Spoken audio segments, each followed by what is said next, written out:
শাহজালাল ভাই, শাহজালাল ভাই কই? ডাক দিন তো শাহজালাল ভাই রে। আপনি ওই যে থানার ওসি কি কি বলছেন না এগুলো বলবেন, ঠিক আছে? এদিকে আসেন। আসসালামু আলাইকুম রহমতুল্লাহ। প্রিয় দেশবাসী, আমি এখন আছি গাজীপুরের পুবাইল থানায়, যেখানে আমাদের একজন মজলুম শহীদ রইসুদ্দিনের লাশ এখানে আছে। ভিতরে মামলার এজাহার লেখা চলতেছে। আপনি ইতিমধ্যে জেনেছেন রইসুদ্দিনকে অন্যায়ভাবে আঘাতের পর আঘাত করে তারা একটা মিথ্যা অপবাদ রটিয়ে তারা 4 ঘন্টা যাবৎ নির্যাতন নিপীড়ন করেছে।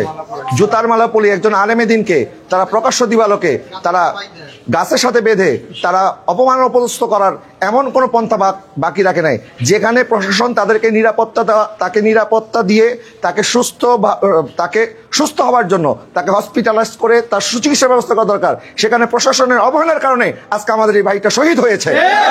সুতরাং যে কোনো মূল্যে আমরা মামলার এজাহার লিখতেছে। মামলার এজাহার যদি আমাদের যেই সত্য ঘটনাকে আড়াল করার যদি চেষ্টা করা হয়, তাহলে এই মামলা এখান থেকে যদি তারা আমাদেরকে সঠিকভাবে এজাহার না লেখে, আদালতে হোক যেখানে হোক, আমরা এই মামলার এজাহারের মধ্যে যাদের যাদের গাফিলতি আছে, থানার গাফিলতি আছে, জেল হাজতে যারা ছিল, যারা জেল কর্তৃপক্ষ তাদের গাফিলতি আছে। যে ডাক্তার দেখেছে, ডাক্তার দেখার পরে নাকি বলেছে যে এটা কোনো বিষয় না, ডাক্তার নাকি ছেড়ে দিয়েছে, শুধু ব্যথার ট্যাবলেট দিয়েছে, যেখানে সারা শরীর রক্তাক্ত ছিল, এই ব্যথার ট্যাবলেট দিয়ে ছেড়ে দিয়েছে। এখন প্রশাসন একজন আরেকজনকে দোষারোপ করতেছে। প্রশাসন বলতেছে এ বলেছে, কি সমস্যা? হ্যাঁ, ঠিক আছে, সমস্যা নাই। প্রশাসন এখন এই থানার লোক দোষ দিতেছে ডাক্তারকে, ডাক্তার দোষ দিতেছে আদালতকে, আদালত দোষ দিতেছে জেল হাজতকে। এটা চলতে পারে না, প্রয়োজন সবাইকে দোষী করা হবে। আমি একটু আপনার কাছে চলো। আচ্ছা, আপনার বাইরে গিয়ে করি। আচ্ছা, আপনি একটু বলেন তো, যখন পুলিশের কাছে তাকে হ্যান্ড ওভার করা হয়েছে, তখন পুলিশ কি বলছে? আসলে থানার ওসি কি বলছে? সম্মানিত দেশবাসী, গতকাল যখন রইসুদ্দিনকে এইভাবে নির্যাতন করা হয়েছে, আমি বিকাল 3টায় ফোন পেয়েছি। পাওয়ার পরে আমি আমার রইসের বোন জামাই ফারুক, ওকে ফোন দিলাম যে ফারুক, ওর যে কোনোভাবে ট্রিটমেন্টের ব্যবস্থা করা হোক। তো বলছে ওরা কোর্টে নিয়ে যাচ্ছে। তার মানে ওর যে অবস্থা, ট্রিটমেন্ট প্রয়োজন, কিন্তু ওর ট্রিটমেন্ট হয় নাই। যাইতে যাইতে ওকে জেলখানা পর্যন্ত নেওয়া হইলো। আজকে সকালে যখন আসলাম ওসি সাহেবের রুমে, আমরা যখন বসলাম, ওসি সাহেব 1.5 ঘন্টা দেরি করে আসছে। আসার পরে আমরা যখন বসলাম, ওসি সাহেব বললো উনি দোষী, আমার সন্তান যদি হতো তাহলে আমি নিজে মেরে ফেলতাম, আমার সন্তান হলে। তা আমি বললাম যে তাহলে আমরা যদি আবার মারি তাহলে কি অবস্থাটা হবে? এটাই মব জাস্টিস, আইন হাতে যারা তুলে নিয়েছে তাদের বিচার হইতে হবে। ওসি সাহেব তার বলছে যে একটু রক্ত পড়েছে, আমরা ফেসবুকে দেখেছি তার রক্তাক্ত পুরা জামা, আর উনি বলতেছে অল্প একটু রক্ত পড়েছে। এইটার নাম যদি ওসি সাহেব যদি এই কথা বলে, তাহলে বিচার প্রক্রিয়ায় আমরা কোনো স্বচ্ছতা পাবো না। আমরা বলছি বুকের ব্যথা, আপনি কোন হাসপাতালে ট্রিটমেন্ট দিয়েছেন? থানা সদর হাসপাতালে পাঠাইছেন কেন? উনি বলছে অভিনয় করে। উনি আবার কোরআনের আয়াত দিয়ে তাকে বুঝাইতে গেছে। একটা মানুষকে যখন বিপদগ্রস্ত অবস্থায় বুঝাইতে যায়, তিনি সারা দিন না খাওয়া ছিল, উনাকে একটা ফ্যানের ব্যবস্থা পর্যন্ত করা হয় না। এমন রক্ত ঝরার পরও থানার ভিতরে তার কোনো ফ্যানের ব্যবস্থা করা হয়। বোঝা যাচ্ছে একটা থানার ওসি কি দোষ, চুপ থাকেন, একটা থানার ওসি কি আদালতের তদন্ত ছাড়া, বিচার ছাড়া কে দোষী কে দোষী না এই কথা বলার অধিকার রাখে? ওসি কি বলতে পারে যে আমার সন্তানের আমি মেরে ফেলতাম, আপনার সন্তান হইলে আপনি আপনার সন্তানের বিচার আপনি করবেন, আরেকজনের সন্তানকে কিছু করার অধিকার আপনার নাই, আইন হাতে তুলে নেওয়ার অধিকার একজন ওসি সাহেবের নাই। এখানে আমাদের মনে হয় আমাদের ভাইয়ের মা আছে না, মাকে বলেন তো আপনার সন্তানের সাথে কি করছে, এদিকে আসেন বলেন। এটা দিয়ে বলেন, ধরেন এটা মুখের সামনে ধরেন, বলেন। আমার সন্তানের সাথে নির্ভয় বলবেন, কোনো ভয় নাই, কোনো ভয় নাই, গোটা দেশের মানুষ। আমার সন্তানের সাথে হ্যান থেকে নিয়ে আসে, হ্যান থেকে যাওয়ার পরে যাই দেখি আমার সন্তানের পুলিশের গাড়ির মধ্যে উঠায় রাখার পরে আমরা শুনছি 9টার পরে আমরা গেছি, জামাই গেছে, আমার বউ গেছে, আমি গেছি, আমার নাতিনটা গেছে, সেইখানে আমাকে ধরে ফেলাইছে। ধরার পরে আমার নাতিনটা মারছে। হ্যাঁ, আমার নাতিনটা ওইখানের মহিলারা, ওইখানের মহিলা, ওই যে দয়া কইছে আমার নাতিনও কইছে, ছোট মাইয়াও কইছে, এও কইছে যে আমার মামার মোবাইল দেখো, মোবাইল দেন। এইটা কইছে, কয় তুই তোর কি মামা, কয় তোর মামারা তো গাড়াইছি, তোরও গাড়াই। ওখানে কয়জন ছিল? ওইখানে প্রচুর মানুষ আসলো, 1 থেকে বেশি আসলো।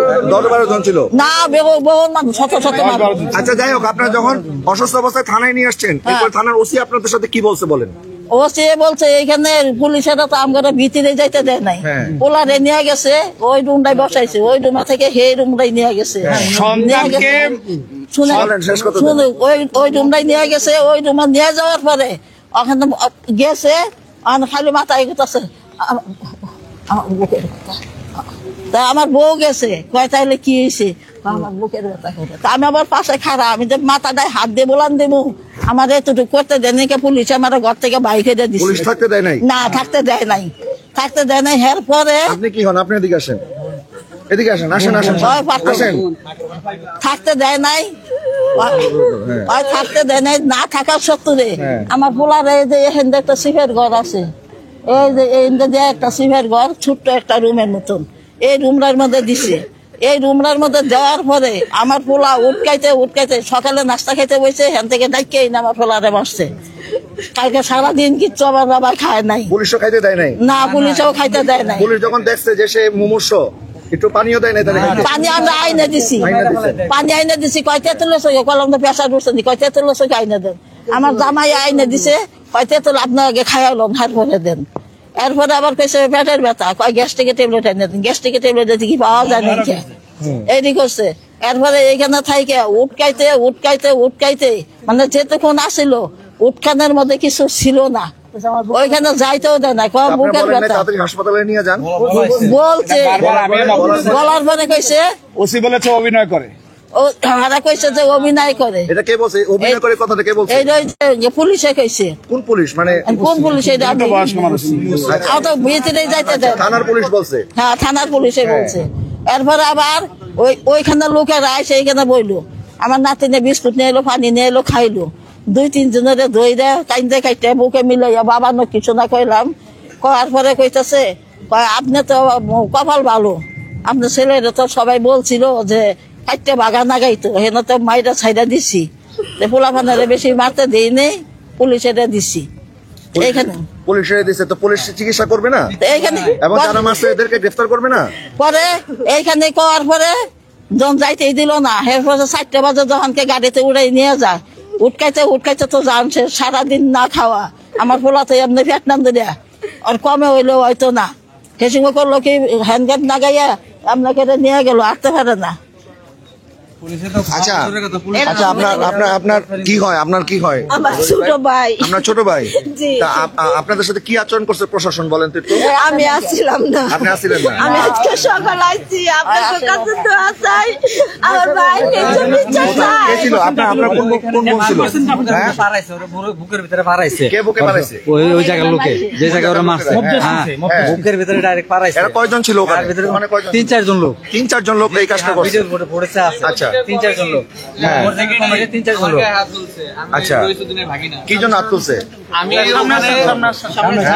ওই গাড়ির সামনে যে শুধু পরিচয় আমার জিজ্ঞাসা করছে তুমি কি হও, আমি শুধু বলছি আমি ওনার ভাগিনা।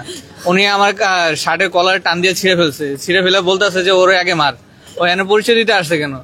আমার নানুরে তো বিভিন্ন ধরনের অপমান করতেছে, খারাপ ভাষায় বিভিন্ন ধরনের অপমান করতেছে।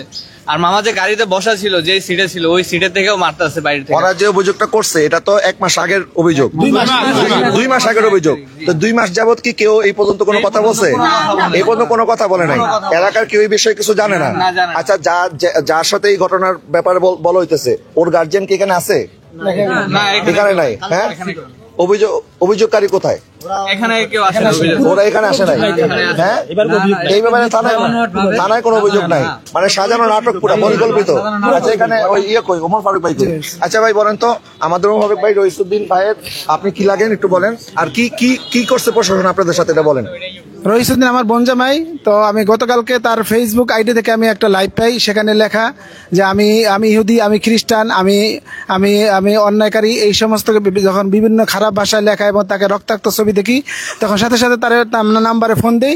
এই ফোনটা রিসিভ করে এলাকার একজন, সে বলতেছে সে অপরাধী, হ্যাঁ তাকে মারা হচ্ছে, তো আপনি আসেন। তো আমি এসে দেখি অলরেডি থানা নিয়ে আসছে। থানা নিয়ে আসার পরে তখন আমি দেখলাম তাকে একটা ঘরের মধ্যে আবদ্ধ করা, সে খুব মানে চিল্লে হাঁপাচ্ছে এবং কাতরাচ্ছে। তা আমি ওসিকে বললাম যে ওসি সাহেব তাড়াতাড়ি আসেন, সে তো অবস্থা তার অনেক খারাপের দিকে।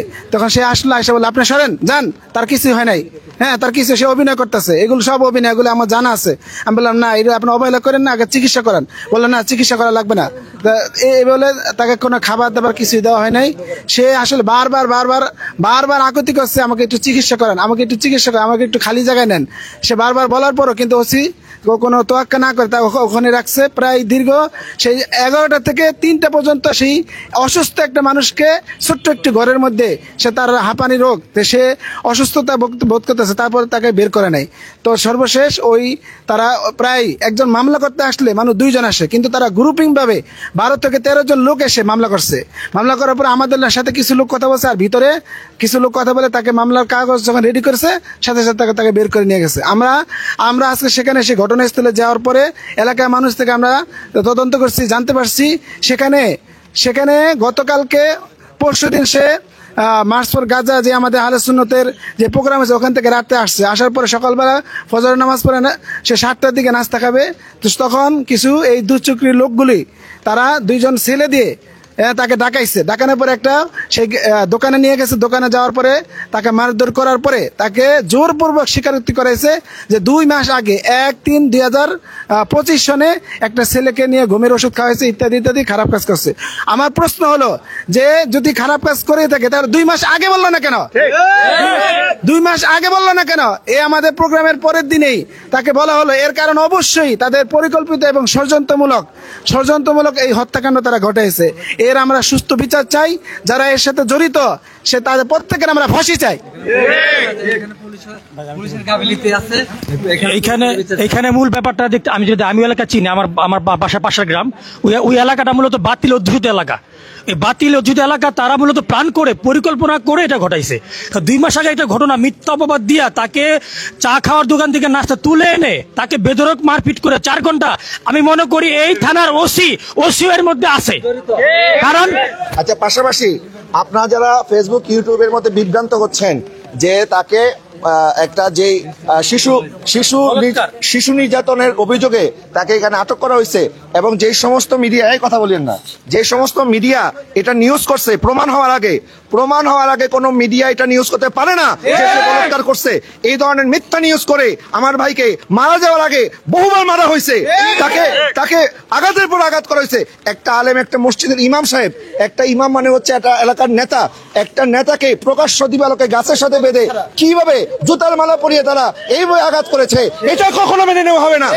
পুলিশ যেখানে তাকে নিরাপত্তা দিয়ে তাকে সুচিকিৎসার ব্যবস্থা করার দরকার ছিল, পুলিশ বলতেছে সে নাকি অভিনয় করে, তার চিকিৎসার দরকার নাই, তাকে এইভাবে ফেলে রাখছে। যে পুলিশ আজকে যে থানা তাকে আমাদের দেশবাসীকে নিরাপত্তা দেওয়ার কথা, আজকে তারাই জালেমের কাতারে নিজেদের নাম লেখাইছে। সুতরাং আমরা বৈষম্য বিরোধী আন্দোলনে ছিলাম, আমরা এই বৈষম্যের জন্য জুলাই অভ্যুত্থান করি নাই।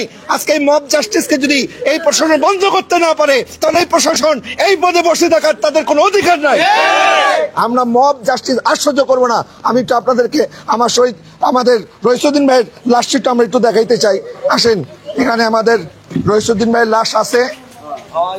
আজকে আমরা যদি এই মব জাস্টিসকে আমরা মেনে নেই গাজীপুরের তাহলে আরেকটা মব জাস্টিসের ব্যাপারে সবাই সোচ্চার ছিল, এটার ব্যাপারে কেন হবে না? আমাদের গাজীপুরে আরেকটা মব জাস্টিস ব্যাপারে সবাই সোচ্চার ছিল।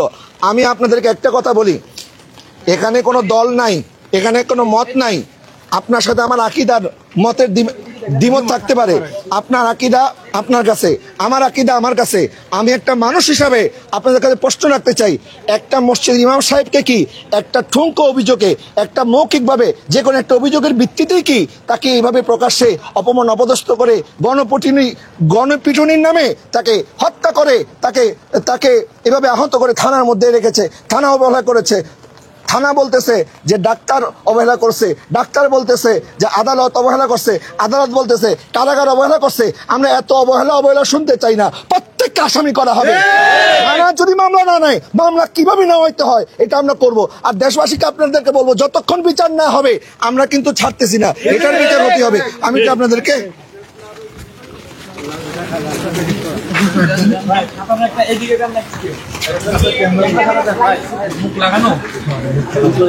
সরাসরি দেখানো যায়।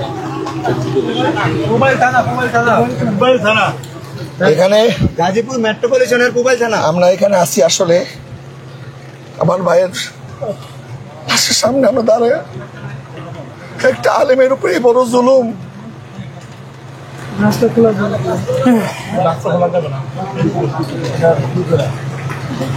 اللهم آمين اللهم آمين اللهم آمين اللهم آمين اللهم آمين আল্লাহ তুমি আমার ভাইয়ের শাহাদাতকে কবুল করো আমিন। আল্লাহ আমার ভাইকে যারা শহীদ করেছে আল্লাহ তাদেরকে ফাঁসির কাছে ঝুলানোর ব্যবস্থা করো আল্লাহ। যারা আলিমকে অপমান করছে, অপদস্থ করছে, গাছের সাথে ঝুলিয়ে রাখছে, গলার মধ্যে জুতার মালা পরাইছে, 4 ঘন্টা যাবত বেদন পিটাইছে, সারাদিন ক্ষুধার যন্ত্রণায় কাতরাইছে, আমার ভাইকে একটু খাবার দেওয়া হয় নাই, বিনা চিকিৎসা আমার ভাইটা মারা গেছে। আল্লাহ এটার সাথে যারা যারা জড়িত আল্লাহ তুমি আকামুল হাকিমিন, আল্লাহ তুমি বিচারের ব্যবস্থা করো মাওলা। মাওলা তোমার চেয়ে বড় কোনো বিচারক নাই আল্লাহ, তোমার চেয়ে বড় কোনো ক্ষমতাসীন নাই আল্লাহ। ক্ষমতা দেওয়ার মালিক তুমি মাওলা, ইজ্জত দেওয়ার মালিক তুমি মাওলা।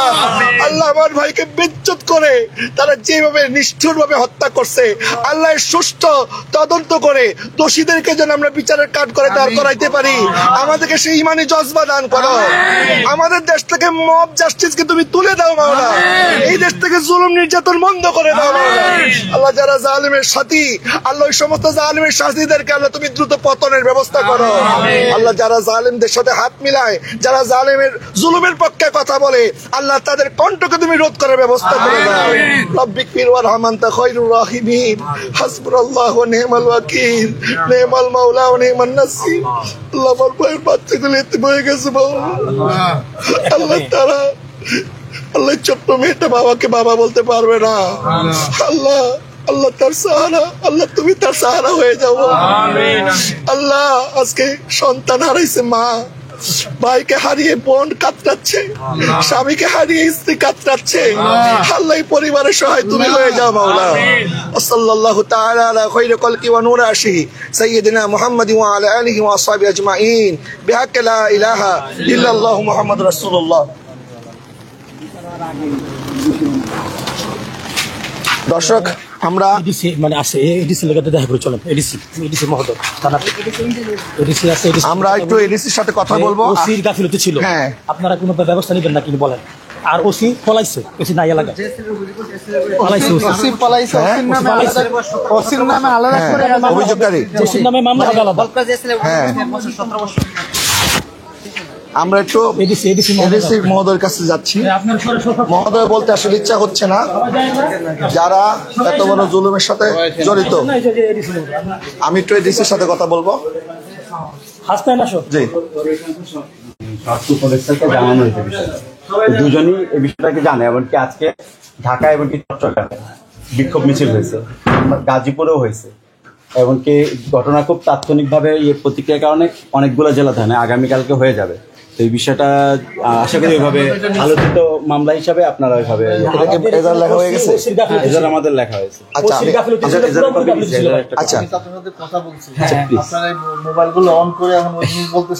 না আমি একটু বলি আপনাকে। আমি মোস্তফা আজহারী, আমি আপনার কাছে একটা জানতে চাই, আপনি কি মনে করেন যে এখানে থানার গাফিলতি ছিল? এই বিষয়ে কোনো মন্তব্য তো আমি এখন দিতে পারবো না। এখন দিতে পারবেন না? আচ্ছা, আইনজ্ঞ হিসাবে আপনি তো আইনের মানুষ, আপনি বলেন একটা মানুষকে এভাবে মারার পরে বিনা চিকিৎসায় কি থানা আটকা রাখতে পারে? এটা আমরা তদন্ত দেখব, না রাখতে পারে কিনা, রাখার অধিকার আইনে আছে কিনা? মনে করেন উনি রাখে নাই, আমি জিজ্ঞেস করতেছি রাখার অধিকার আছে কিনা, এবং অধিকার আছে কিনা আইনের মানুষের বলেন, আইন আছে কিনা বলেন না, তদন্তে বের হয়ে আসবে। আচ্ছা, যারা এই হত্যাকাণ্ডের সাথে জড়িত তাদেরকে কি এখন পর্যন্ত আপনারা শনাক্ত করছেন? আচ্ছা, তো কালকে সাথে সাথে তাকে গ্রেফতার করলেন, আর আজকে এত সময় হয়ে গেল এখনো তাদেরকে গ্রেফতার কেন করলেন না? অভিযোগটা পাইছি আমরা, তদন্ত করি। কারা অভিযোগ দিছিল? কালকে তো কেউ লিখিত অভিযোগ দেয় নাই। আচ্ছা, একটু প্লিজ না, আপনারা আউটসাইড করেন, আমি কথা বলতেছি তো। আমি একটু আপনাকে অনুরোধ করি, আপনার এই জুলাই অভ্যুত্থান আমরা করছি ছাত্র জনতা বৈষম্য দূর করার জন্য, এই ইনজাস্টিস দূর করার জন্য, মব দূর করার জন্য। এখন আপনারা যদি পদে বৈশা এখন আপনারা মব জাস্টিসের ব্যাপারে শক্ত পদক্ষেপ না নেন, অভিযোগটা পাইছি, জি এই অভিযোগ অনুযায়ী আমাদের যত আইনগত ব্যবস্থা আছে সব ব্যবস্থা নিব।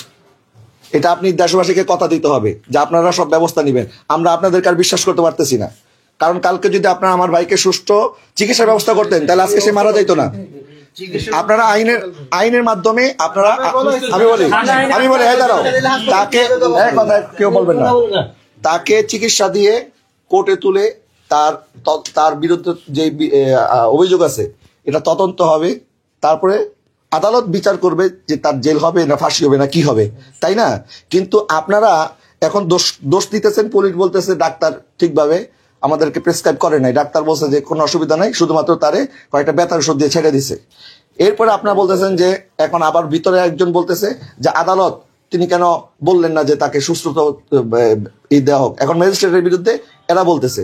আবার এখন ম্যাজিস্ট্রেটের সাথে তো আমি কথা বলতে পারি নাই, কারাগারের লোক হয়তো বলবে যে পুলিশ এই করছে। এখন এই যে আপনারা যে আমাদেরকে হাইকোর্ট দেখাচ্ছেন যে এখান থেকে সেখানে, সেখান থেকে সেখানে, আমরা কোথায় যাব বলেন? কারণ আপনারা তো কেউ দোষ স্বীকার করতেছেন না। আমরা একটা অভিযোগ আপনারা দিচ্ছেন, জি আমরা অভিযোগটা পাইছি, এই বিষয়ে আমরা তদন্ত করব, তদন্ত করে আইনগত যে ব্যবস্থা নেওয়ার আমরা সম্পূর্ণ ব্যবস্থা নেব। ঠিক আছে, যদি এখানে যার যার গাফিলতি, আমি অনুরোধ করব, আপনিও একজন বাবা, এখানে একটা মা কাঁদছে, সন্তান ইতিম হয়েছে, সন্তান একটা মাত্র ছেলে, না মায়ের একমাত্র ছেলে, ভিকটিমের একমাত্র, এবং সে একজন আলেমে দিন। এই দেশে বিগত সরকার, ফ্যাসিস্ট সরকার অনেক আলেমদের উপর জুলুম করছে।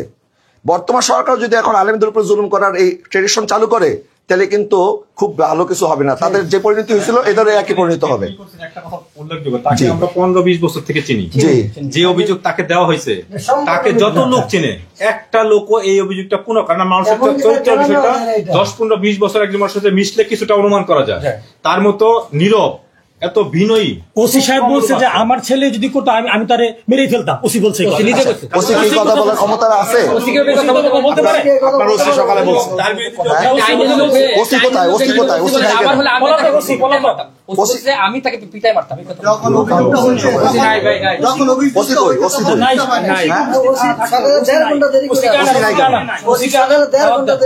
না, ওসি সাক্ষাৎ কেন দরকার আছে? ওসি কোথায়?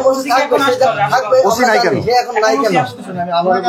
একটা অভিযোগ দিচ্ছি, আমরা অভিযোগ অনুযায়ী তদন্ত করবো, আমাদের আইনগত যত ব্যবস্থা আছে আমরা সব ব্যবস্থা নেব। আপনি তো প্রত্যেকবার এটাই বলতেছেন। হ্যাঁ, আমি এটাই তো বলছি। তাহলে ওসির নাম ঢোকাই দেন ভিতরে, সবাই তো এটাই বলে, নাম ঢোকাই দেন। ঠিক আছে, হ্যাঁ ঠিক আছে। এই ব্যক্তিকে মারছে কে? মারছে সবাই মিলে মারছে, জনগণ মারছে, জনগণ না, যে 2-4 জন মারছে, মারার পরে অবহেলা করছে, এরাও দোষী। আমরা ওই ব্যবস্থাটা নিচ্ছি। ঠিক আছে, আমরা ঠিক আছে, ঠিক আছে, ওকে। আমরা শোনেন, কালকে অভিযোগ দায়েরের সাথে সাথে তারা গ্রেফতার করতে আপনারা 1 মিনিট বিলম্ব করেন নাই। এখন আমরা অভিযোগ দিয়ে গেলাম, কোন তদন্ত ছাড়াই বলতেছে সে বলাৎকারী। ওসি সাহেব কিভাবে বলবেন?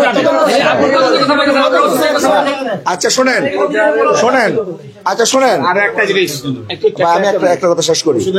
শোনেন, যদি আমরা অভিযোগ করার সাথে সাথে এখন যদি তড়িৎ গতিতে আজকে রাত্রের মধ্যে তাদেরকে গ্রেফতার না করেন আপনারা, কালকে ঢাকা শহরে কি হবে, সারা বাংলাদেশে কি হবে, সেটার জন্য আপনার প্রস্তুত, আপনাদের দায়ভার নিতে হবে, এটার দায়ভার আপনাদের নিতে হবে। কালকে একটা আলেমকে গ্রেফতার করতে আপনার 1 মিনিট সময় নেন নাই, আর আজকে এত প্রমাণ থাকার পরেও, ভিডিও থাকার পরেও আজকে তার লাইভের মধ্যে সে আইসা বলছে আমি ইহুদি, আমি নাসারা, আমি দোষী। এটাকে একটা মানুষ কোনো লাইভে এসে বলে? কত নির্যাতন করলে একটা মানুষ লাইভে এসা তারা বাধ্য করছে এই কাজটা করার জন্য।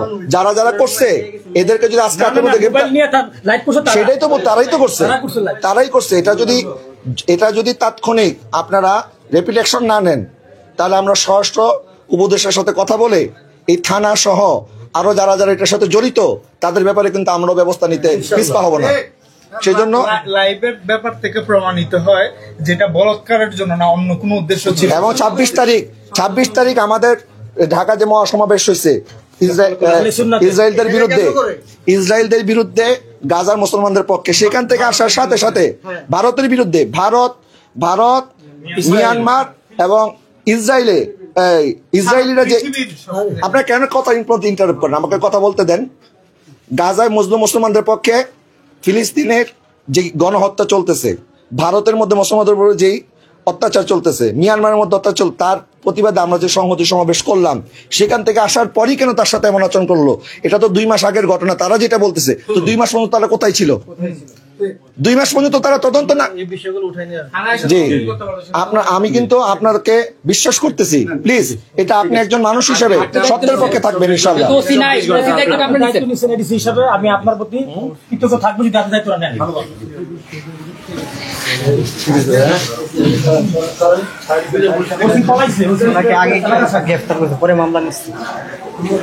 মামলার আগে গ্রেফতার হয়েছে, এটা বলেন এই কেন আমাকে এখন বলতে মামলা সিস্টেম মামলা হয়েছে আগে না গ্রেফতার করছে আগে?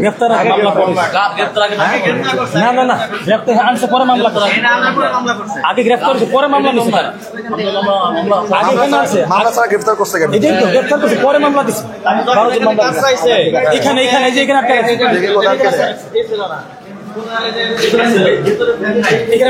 এই যে জায়গার মধ্যে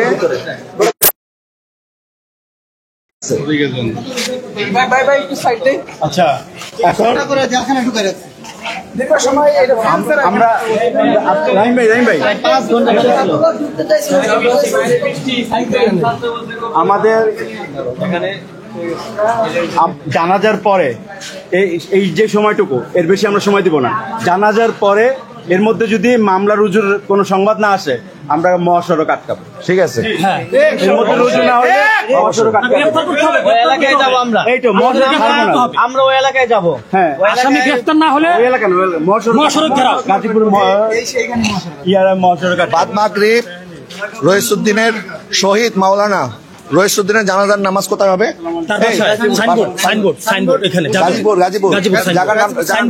গাজীপুর সাইনবোর্ড বুশির মিল মেম্বার পাড়া গাজীপুর মেম্বার পাড়া সাইনবোর্ডে তার যে বাড়ি আছে সেখানে আপনার জানাজার নামাজ হবে। জানাজার নামাজের পরপর এর মধ্যে যত সময় আছে এর মধ্যে যদি প্রশাসন তড়িৎ গতিতে কোনো ব্যবস্থা না নেয়, আসামি গ্রেফতার না করে, তাহলে ঢাকা ময়মনসিংহ মহাসড়ক আমরা ইনশাআল্লাহ অবরোধ করবো। জায়গায় রাখতে পারবে না।